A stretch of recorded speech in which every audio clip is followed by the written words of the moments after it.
Hi everybody, this is Mitch from Hard Intentions YouTube channel, and as you know, we have our Hard Intentions website where we sell T-shirts and prints of my artwork, and soon, as Louis Max sends them, we're going to have hats and other items. And we have masks, and bandana style masks, and face coverings.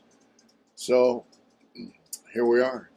Please get on over there and check it out if you'd like to get some cool stuff. We really appreciate it. Well, we're doing a first here on the channel. We have a subscriber, someone who's been with us from the beginning pretty much, and Adrian, my wife, interviewed her. She reached out to us and said she had a story that she would like to tell. We've been mulling it over for quite a while, and we finally set it up, and Adrian interviewed her.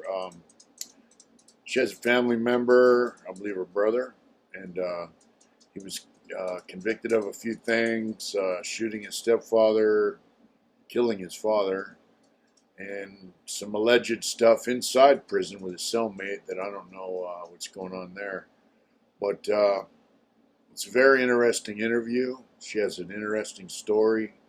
You know, crime, it affects everyone.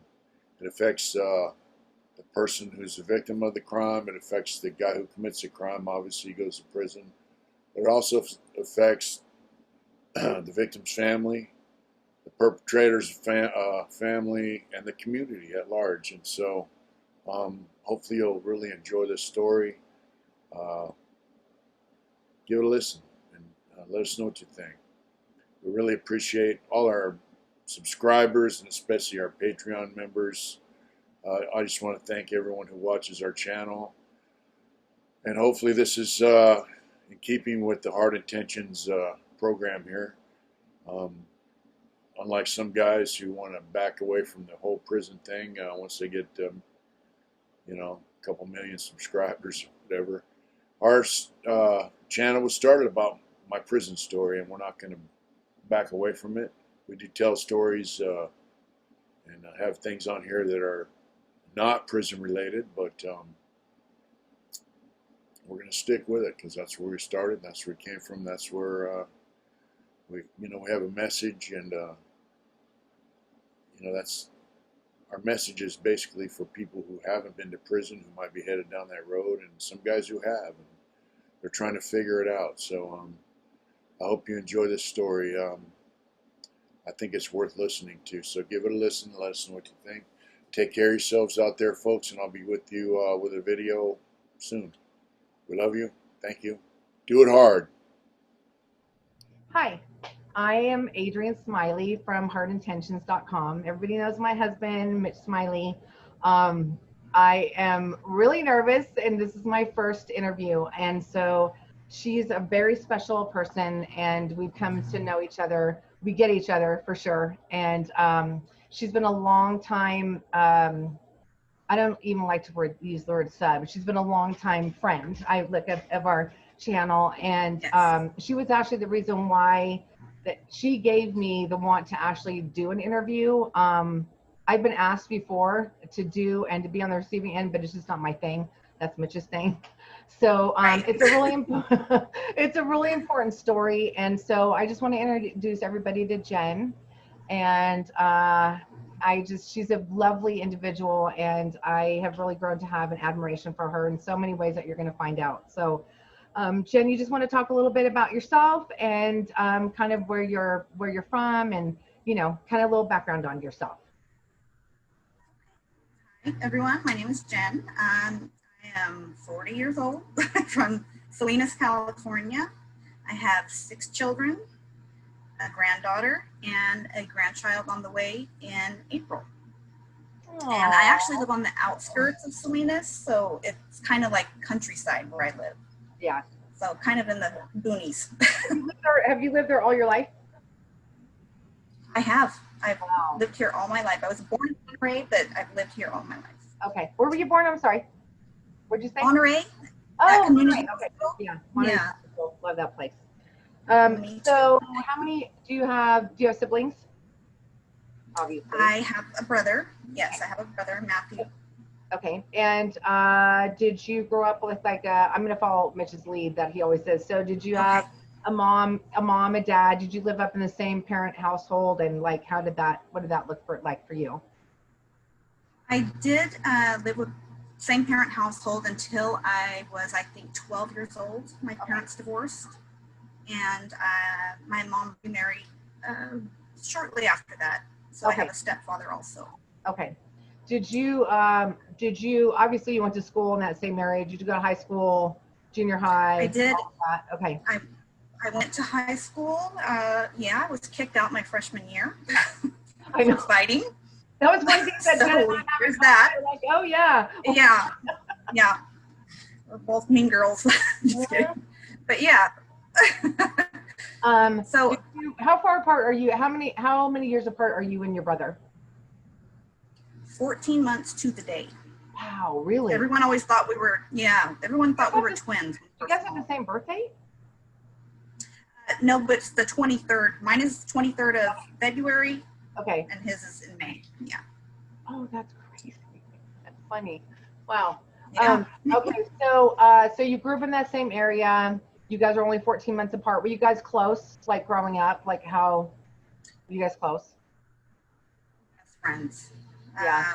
Little, absolute best friends. So as you probably know the intro of this, Mitch kind of gave the intro to the story.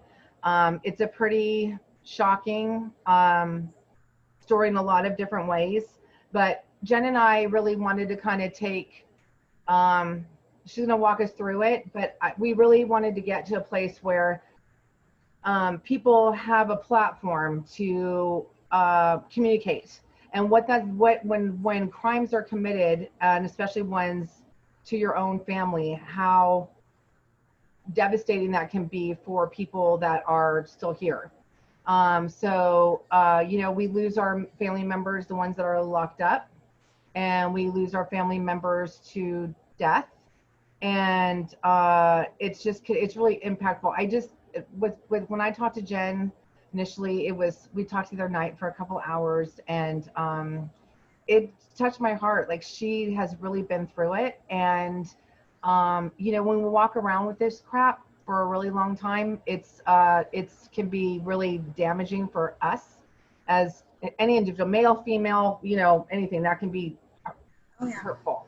So one of the things that really touched me about Jen is that she is just, you're caught in between a rock and a hard place for obvious reasons that we'll go into. But so Jen, you know what, you might want to maybe talk about, like, I know for myself, how we grew up, like, I was a partier, I was like, whatever. So you might want to talk kind of about just you and your brother and what that kind of looked like, from teenage up, what that looked like, what your family life was like, that kind of thing. Yeah. Okay. Well, I think the earlier part of us growing up, we didn't have much, but we had each other. Yeah. So, we didn't know any different. So we were happy little kids. Things got a little more difficult the older we got. My father had a career change when I was probably 10 years old. Mm-hmm. And he had been doing construction. He loved like woodwork, building cabinets. That was like his passion, but it just wasn't paying the bills. Yeah. So somebody had recommended to him he should go into corrections. And that's what he did when I was about 10 years old. So that was a big shock. And even that in itself affected my father in the long run. And even as the kids, it created a lot of tension. And I really think it took a toll on my dad's mental state. Yeah. Having a job like that.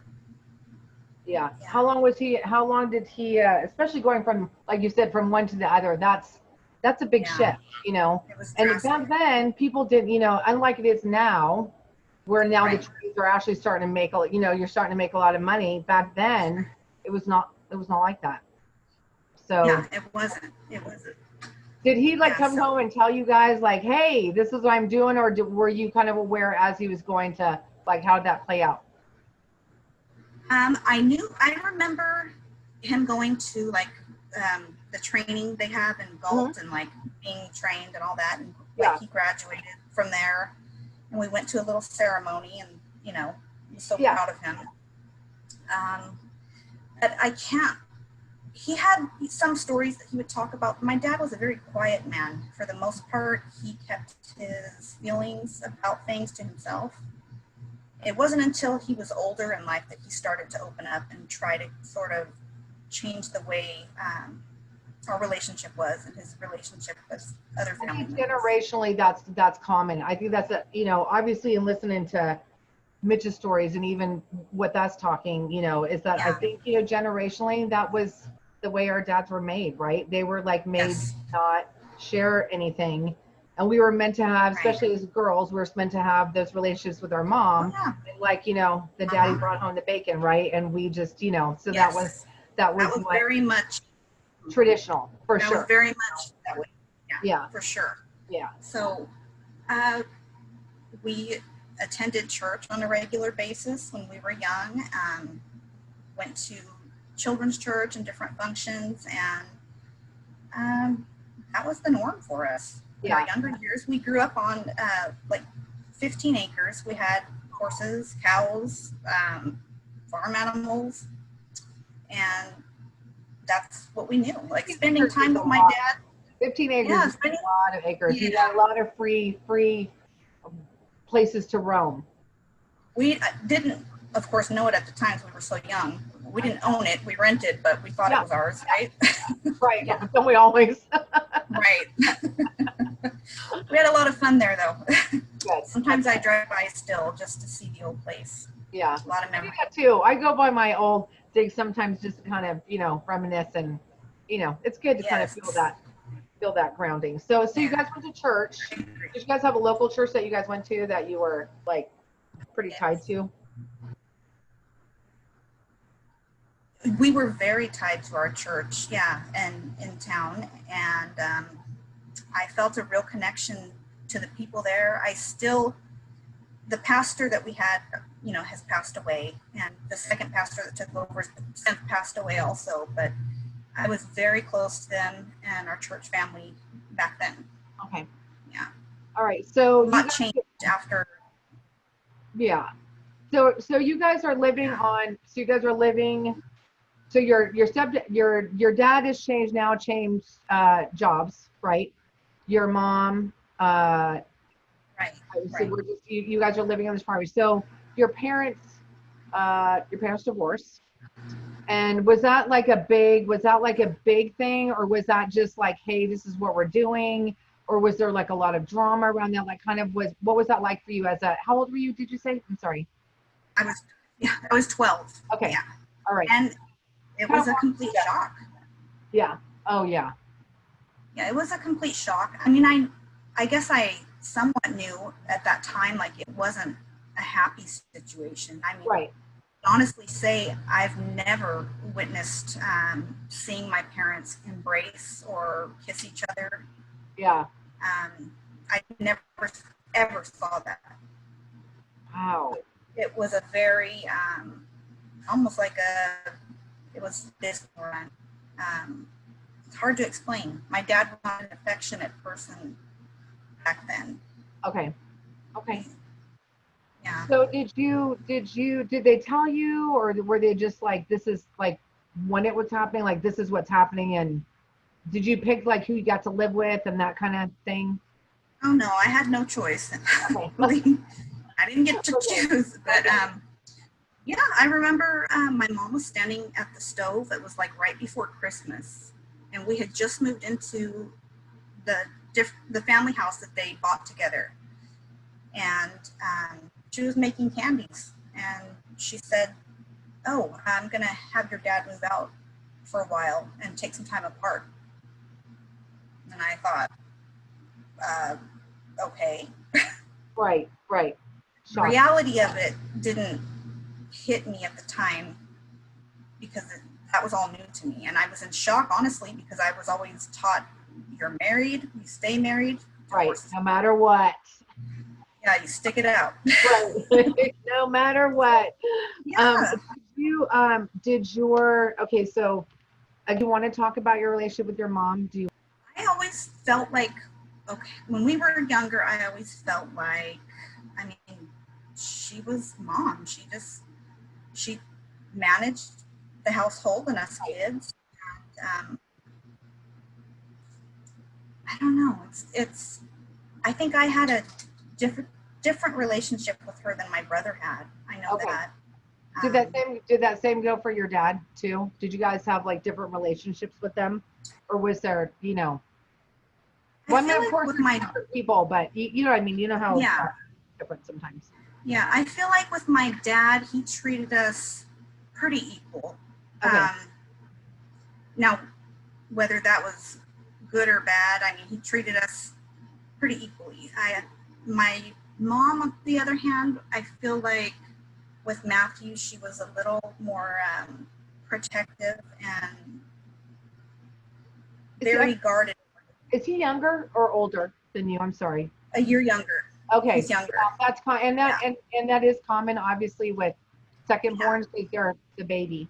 So right? Yeah, I'm sure it is. Yeah. I'm sure it is. Yeah. Okay. So you felt a little bit like, okay, I get that. I totally get that. All right. So what was so one that happened when they divorced? How did your brother feel? I mean, I know you're not him, and I'm just curious of like, because you guys were close, like what that was like for him.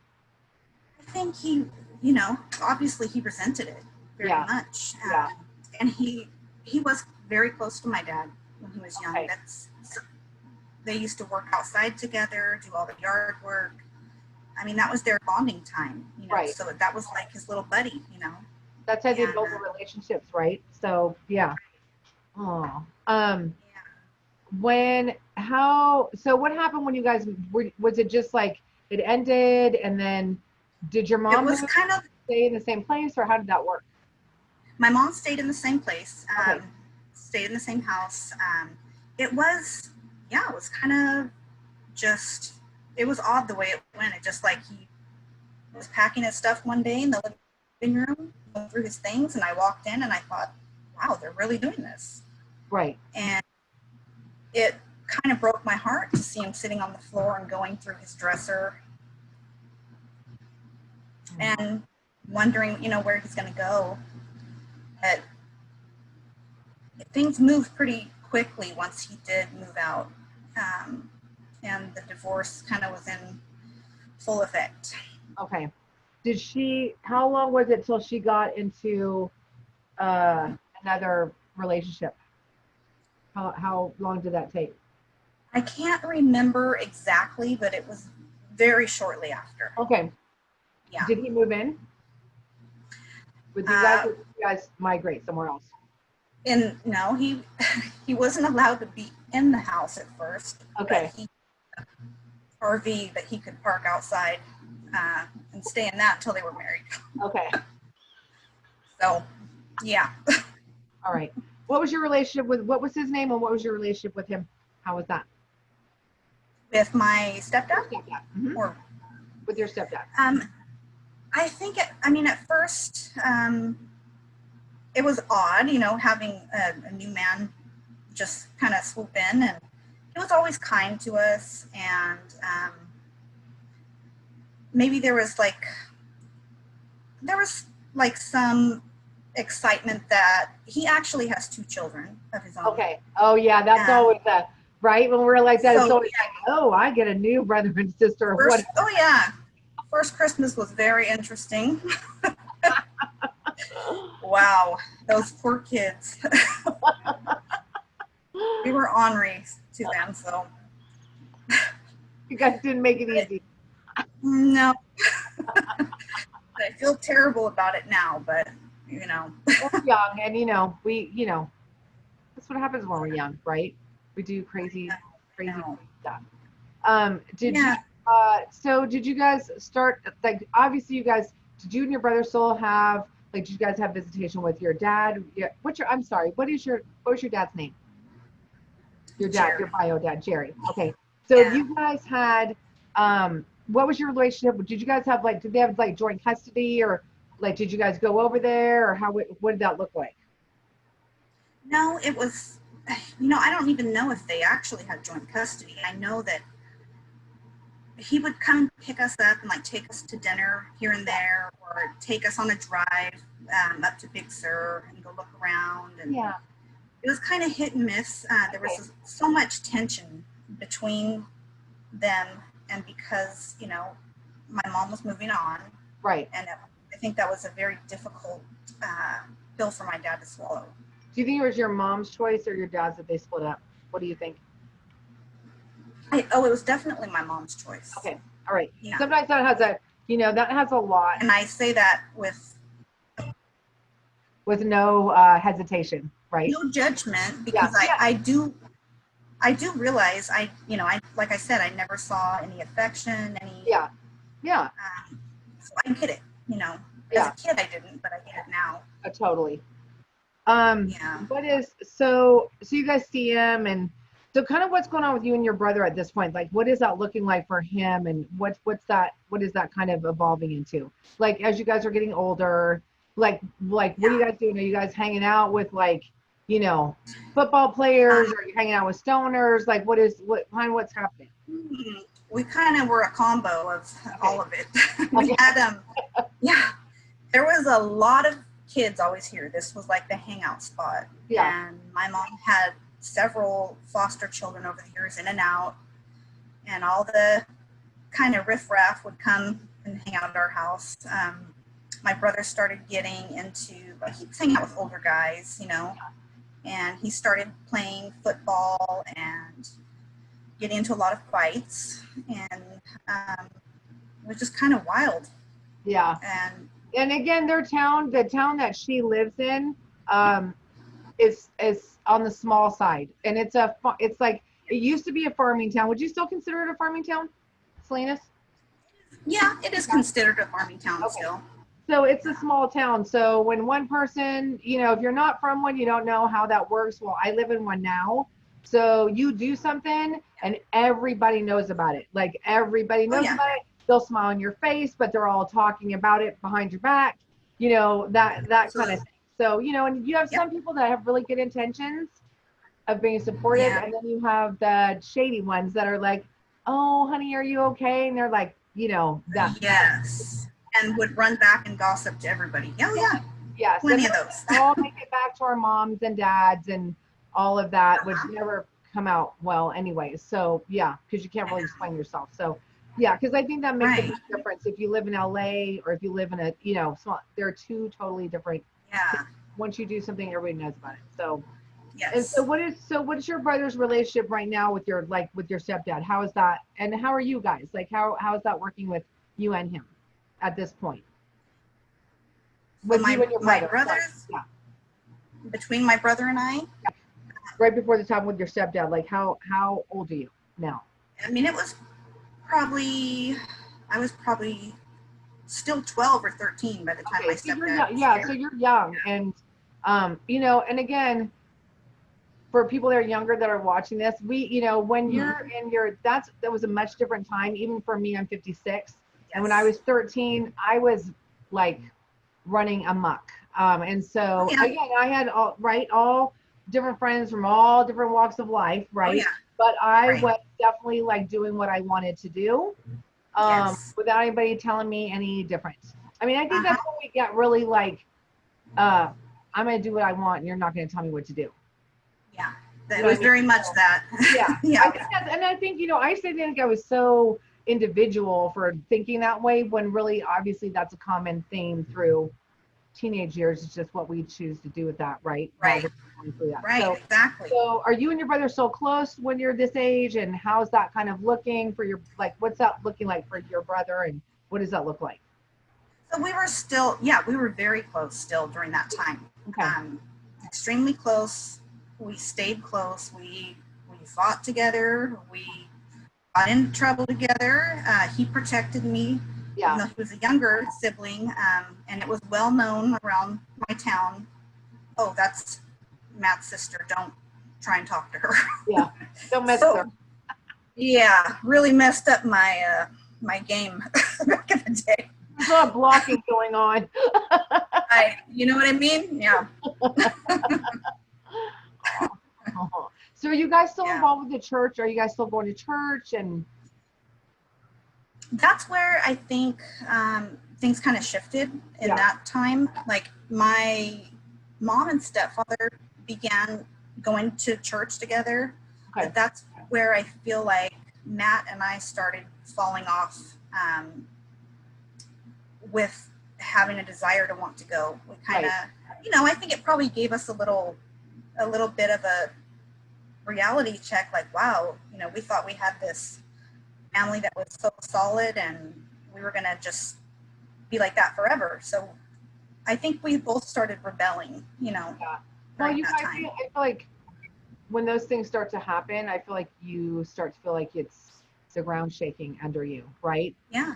But when we're kids, we don't really know how to articulate that.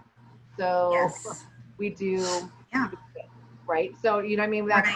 That's what we do. And, you know, it always funny because when I used to tell my daughter, you know, I was your age once, and she would look at me like, really? You know what I mean? Like that's, you know, that's a thing, you know what I mean? So I think that's, you know, that's a difficult way to do that. So, so just kind of walk me through, like what led up to your, what happened with your brother and how we got there. Like kind of explain that with your stepdad. Okay. Let's see. Well, maybe I should mention this too. During my freshman year, when I was kicked out of high school and sent to the continuation school, there was something that took place with my first boyfriend, and I have my oldest son from that. So I was a teen mom. Okay. And my son is kind of like an old soul, so he's kind of like my buddy. We grew up together. Yeah. Okay. Yeah. I mean, I was 20 when I had Nicole, and so it's like that definitely, and I think it makes people more protective too. You know what I mean? So, I think so. Yeah. I think so. Yeah. So I kind of, at that point, that shifted the way I was to where I kind of slowed down. Right. And realized, like, I'm a mom now. I have to work. Right. I have to do something with my life, and I can't, you know, obviously be going out and doing all these things. So when I slowed down, it seemed like my brother's choices and lifestyle sped up even more. Okay. So there was some distance that started taking place because we just were living differently. Even though we were in the same household, we were living differently. So again, almost like, I'm sure that was shaking for him too, right? Because you guys are close. You have, it's, I don't want to say it's competition, but you have a baby. And so again, right, things are shifting. Yeah. Right. So things definitely started to shift at that point. Right. That's when, I mean, I think probably during that time is when the heavier drugs came into his life. Yeah. You know, and it's almost like, from my perspective anyways, I can't speak for him, but I feel like that's when he kind of dove headfirst into just going abyss of, Well, I think, you know, too, again, to some people, people are like, well, obviously, but I think the thing is that people don't realize is that, you know, that's why small towns have a prevalence of drug issues. I mean, so like we have a big homeless population, even where we live, right? People don't think that because we live in a beautiful wooded area, but it's a small ass town, right? And so I can't tell you how many friends of mine that I have that have had issues with both their daughters and their sons doing that. It's, you know, I don't want to say people do it out of boredom, but sometimes they do. I mean, and so it's something to do. You like it. It's fun. Yeah. And then what turns everybody was doing it. Yeah. Turns into something totally different. So again, I'm sure these things happen. Of course, they happen in the big city too. But I think in a smaller town, Yeah. it's like, and again, when you're doing it, everybody knows it. So it's just this common thing, and it's just kind of, it's a little bit stressful. I think that people don't understand that when your family member is out there running amok and you are trying to hold it together, it's very stressful for everybody, moms, dads, sisters, all of that. Yes, it is. And you know what? That you made a perfect point saying that, because I felt like I turned into the little fixer, the glue that was trying to hold everybody together.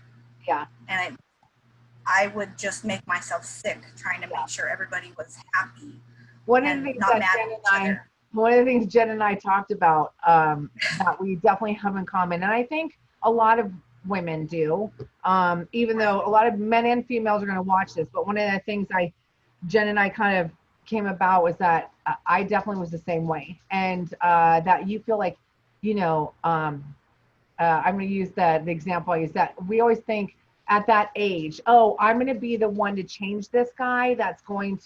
He's going to change. He's a bad boy, but he's going to totally change everything for me, right? Because I'm so special that he's going to, and I have the ability, I have these magical abilities to. I can do this. Right. I remember saying to my mom one time, well, you know, if only he wasn't, if only he didn't use drugs. I'm not talking about Mitch. Then he would just be. He's just got some great characteristics. Do you know what I mean? Like, really, you're gonna take that thing, and you're not gonna like. I don't. Okay, great. We all have great characteristics, but if someone's beating you or someone's you know, putting your family through strife in some way, then you can't. We're not gonna fix that. We don't have the power to save everyone. Yeah. We can't save her. Exactly. Sometimes we have to save ourselves, you know? Yeah. It becomes very stressful. I can speak for myself and Jen, is that when you're going through something like that, it is so, even just something like you're just talking about, like people using, and they're just starting to dabble. I mean, imagine how people's parents feel. Like you know, it's very shocking, especially when you come from a traditional household and you know you're caught using, or you're whatever. It's very shocking. I know from my grandmother, when she even found out that I was like dabbling, I mean, she was just like, it escapes them. So sometimes what they do is, instead of dealing with it, they don't. Right? Yeah, exactly. Sometimes it's easier, I think, to just overlook it and go on about things like normal. But fortunately, that can create an even bigger problem down the line. Amen. Yeah, that's very true. Yeah. So your brother he starts using drugs, and, you know, allegedly, that's just, again, this is Jen's. Yes. Right. And obviously the outcomes will, you know, explain themselves. But so how is his relationship at this point with your stepdad? Is he just like, is he high a lot and he's just like not like coherent? Did he have, like, how was that? What was that? What did that look like? It was always, my brother was always ripping and running. Just, it was always chaos. It was always chaos in the household because, you know, like I said, I had foster kids. So it's ripping and running, it's chaotic, and, you know, things are just like frenetic, out of whack. Right. And I had obviously slowed down and was taking care of my son, but my brother, on the other hand, he was more social than me. I was never good with crowds. I was always super shy, so shy that when I was a little girl, I mean, I would cry sometimes when people would talk to me. I was painfully shy. He was always so much better than me, like with people and friends, and he played football, and he went out and did things that I never had the confidence to do, you know? So I always admired him for that. I thought it was awesome that he was able to be everybody's friend, pretty much. Yeah. Popular. Yeah. Yeah. So, I mean, I guess I was envious of that in a way that, like, gosh, it seems like it comes so easy to him to make friends and things, but never considering that maybe he was trying to numb his own self with Absolutely. whatever drug he was using. Yeah. To go out and be social. Yeah. So is he like, are people like getting along? I know you said it was chaotic, but like, how is his relationship with your stepdad? Is it volatile? Is it like, no, is it just, what does that look like? Say it was volatile, but I mean, there was always an underlying tension, Okay. like a, you're not my dad kind of vibe. Yeah. But it was never like an outburst of screaming at each other. And my stepdad's super like mellow and chill. And Okay. it would be difficult to get him riled up in an argument. So he's very in control of his feelings and his work. Okay. And right. I never remember like an outburst. Okay. So avoiding each other. Okay, yeah. So let's kind of walk us through what happened with your stepdad. Walk us through that day. So in 2004, I know it was a Sunday morning because I got up to get ready for church, and I had 3 children at that point. So I went into the living room, kind of start my routine, and it was early in the morning, and my phone rang. And I looked at it, and on the caller ID, it was my biological dad, Jerry. And I immediately felt something drop in the pit of my stomach. My dad does not call that early. I felt something was wrong immediately. Okay. So I answered the phone, and the first words out of his mouth were not even hello, anything like that. He said, "Have you talked to your brother?" I knew something had happened. And I said, "No, why? What is going on?" And he said, "Well, a neighbor called my aunt, my dad's sister, and told her that she was listening to the police scanner, and it said that Matthew had shot and killed his dad."